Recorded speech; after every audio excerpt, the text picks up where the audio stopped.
The Murder of Elizabeth Short, the Black Dahlia. Subscribe for more real crime stories. Like, share, and join the discussion below. Los Angeles, January 15th, 1947. The sun had just begun to rise over the city when a young mother pushing a stroller along Norton Avenue stopped in her tracks. Something in the vacant lot ahead caught her eye, something that didn't belong. At first glance, it looked like a discarded mannequin lying in the grass, pale and lifeless. But as she drew closer, her breath caught. It wasn't a mannequin. It was a woman. Police arrived within minutes, sirens echoing through the quiet neighborhood of Leimert Park. Reporters soon followed, crowding the street as detectives cordoned off the area. What they saw that morning would shock Los Angeles and the entire nation. The young woman's body had been deliberately posed, her skin almost unnaturally white under the California sun. No one could identify her immediately. There was no purse, no ID, nothing but a haunting mystery left in plain sight. Within hours, the Los Angeles Police Department began its largest manhunt since the war. The press swarmed the station, hungry for answers. Who was she? Why had this happened? One detective, grim and exhausted, looked over the evidence and said quietly, "This is no ordinary crime. Whoever did this wanted attention." By evening, the coroner's office had taken custody of the body. Fingerprints were sent to the FBI, and within 24 hours a name came back: Elizabeth Short, 22 years old, originally from Massachusetts. An aspiring actress. A dreamer who came to Los Angeles chasing stardom. The newspapers wasted no time turning the tragedy into headlines. They called her the Black Dahlia, a nickname inspired by her striking dark hair, her taste for black dresses, and a popular movie called The Blue Dahlia that had just been released the year before. Almost overnight, Elizabeth Short became infamous, not for the life she lived, but for the mystery surrounding her death. Detectives began retracing her steps. They interviewed hotel clerks, friends, waitresses, and soldiers who once knew her. Elizabeth had been seen around downtown Los Angeles, often in cafes and nightclubs. She was friendly, always smiling, always hopeful, but behind that smile, it seemed, was a life marked by struggle. One witness said she had been staying in cheap hotels, waiting for a break in Hollywood. Another mentioned she was last seen at the Biltmore Hotel, sitting in the lobby, waiting for someone. No one knew who that someone was. As night fell over Los Angeles, detectives gathered in the precinct, studying maps and photos. Outside, the headlines screamed Black Dahlia murder stuns city. But inside, one question kept circling the room. Who could have done this? And why? Then, just as the lead detective leaned back in his chair, a phone rang. A quiet voice on the other end said, "You'll never find me, but I know who the Black Dahlia really was." And the line went dead. The phone call had changed everything. Detectives scrambled to trace it, but the caller had been clever. No name, no address, just a taunting voice that left everyone in the room uneasy. Within days, the Los Angeles Police Department's investigation into the Black Dahlia murder grew larger than any case the city had ever seen. Detective Harry Hansen and Sergeant Finis Brown were put in charge.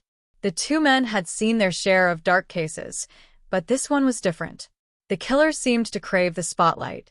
Newspapers began receiving strange letters, handwritten notes pasted together from magazine clippings, signed by someone claiming to be the Black Dahlia Avenger. Inside one envelope was something that froze everyone in the newsroom: Elizabeth Short's personal belongings, her birth certificate, social security card, and photographs. Whoever sent them wanted attention. Whoever sent them was watching.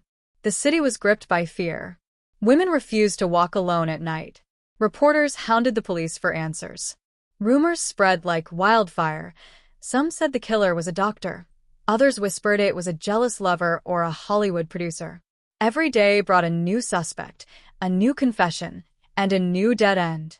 The detectives focused on the people who had last seen Elizabeth alive. At the Biltmore Hotel, a desk clerk remembered her vividly. A young woman in a black suit and white blouse, carrying a small handbag, smiling politely as she asked about someone she was meeting. But no one ever came to meet her. That was the last confirmed sighting before she vanished. From there, the trail went cold. Days turned into weeks, and frustration set in. The case file grew thicker. Hundreds of pages, dozens of interviews, endless photographs. Each clue seemed to lead nowhere. The police questioned more than 150 men, including ex-boyfriends, bartenders, and even a surgeon rumored to have a fascination with anatomy. Still, nothing stuck. Meanwhile, Elizabeth's story began to unfold in the newspapers. She wasn't just a victim. She was a young woman trying to survive in post-war Los Angeles, a city full of lights, promises, and predators. Friends described her as kind but lonely, a dreamer who believed she was destined for something greater. But beneath the glamorous headlines, there was another truth. Elizabeth was struggling. She moved from hotel to hotel, living off small jobs and the kindness of friends. Hollywood had promised her fame, but the reality had been harsh. Then came a shocking discovery. A local resident found a handbag and a single black high heel discarded in an alley just blocks from where her body was found. They were later confirmed to belong to Elizabeth Short. Detectives rushed to the scene, searching every inch of the alley for clues. And then, under a pile of newspapers, they found something else, a blood-stained piece of cloth. Tests confirmed it came from Elizabeth's clothing. The killer had been there, watching, moving, cleaning up. Detective Hansen stared at the evidence bag and muttered, "He's playing a game with us." And as the days went on, that game only got darker, because the next letter the police received would contain something that proved the killer was far from done. The envelope arrived on a gray January morning. It was addressed in bold block letters to the Los Angeles Examiner, the same paper that had splashed the Black Dahlia murder across its front page. Inside was a chilling note cut from newspaper clippings. "Here's Dahlia's belongings. Had fun at the police." Alongside it was a packet containing more of Elizabeth Short's personal items, her address book, business cards, and a photograph torn clean in half. The handwriting on one corner matched the earlier letters. Detectives knew immediately. The killer was mocking them. The LAPD launched one of the largest manhunts in California history. More than 500 police officers, private investigators, and FBI agents joined the search. Every doctor's office, hotel, and photography studio in Los Angeles was questioned. Rumors spread that the killer was someone powerful, someone who could hide in plain sight. Then came a lead that set the city on fire. A man named Mark Hansen, a nightclub owner who had once known Elizabeth, was called in for questioning. He admitted she'd stayed at his home briefly and that she often spent time with men hoping to get movie roles. But there was no hard evidence tying him to the murder. His name, however, appeared in her address book, the one sent by the killer.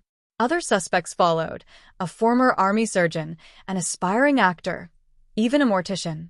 Each man seemed to fit, but none could be proven guilty. The evidence was there, just out of reach, like smoke slipping through fingers.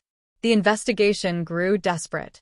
Detectives followed tips from psychics, anonymous callers, and people claiming to have solved the case. Nothing led anywhere. The pressure from the public was relentless.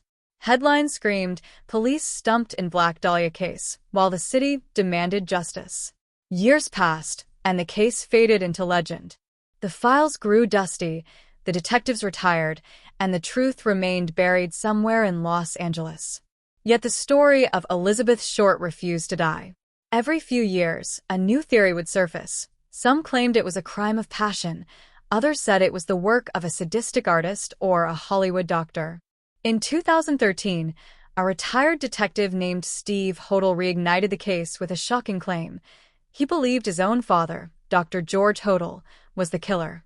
The evidence, photographs, recordings, and a striking resemblance between Elizabeth and women in the doctor's photo album stirred new interest. But still, the case was never closed.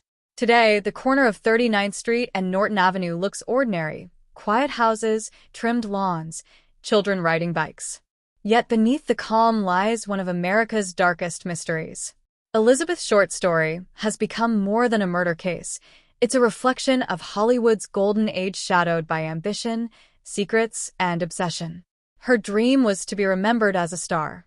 And though not the way she hoped, her name still echoes through history. As the camera pans out over the Los Angeles skyline, the narrator's voice fades into silence. Somewhere in this city, the truth still lives. And until it's found, the Black Dahlia will never rest.